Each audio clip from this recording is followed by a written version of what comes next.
The safety of bus drivers and passengers was the focus at last night's City Council meeting as threats and violence continue on our transit system.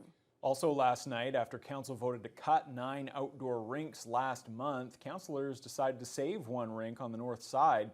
Basilios Bellows reports.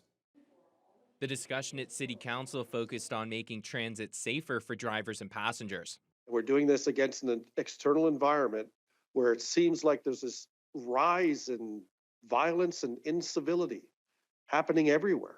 A report was brought to council in response to safety and abuse concerns against drivers and passengers after the local transit union made a call for action earlier this year. The report found well over 1,000 negative interactions between January 2022 and June of this year, including assault, intoxication, and sexual harassment. We got this data. How can we as council be accountable? Councillor Andrew Fold is planning a memo that would require administration to regularly update council on bus safety. Some of the recommendations heard in the report by council on Monday night include de-escalation training and safety barriers for drivers and buses.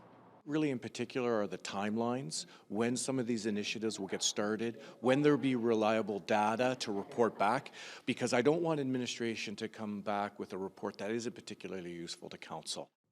Folds also received support after asking council to spare John Kuzner Park's outdoor rink.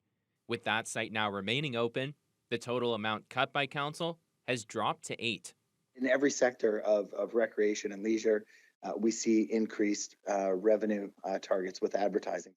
Also on the agenda was an update on the Recreation and Facilities Master Plan, with the discussion quickly turning to revenue creation.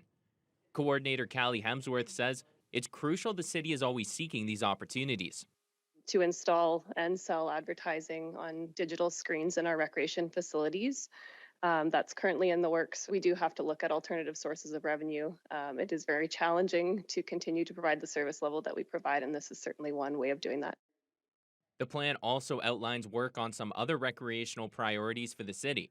That includes replacing Port Arthur Arena in 2030 with a new twin pad site, opening the tennis facility next year, and a report on the feasibility of an indoor turf facility next to the community auditorium coming back before winter. Basilios Bellows, TBT News.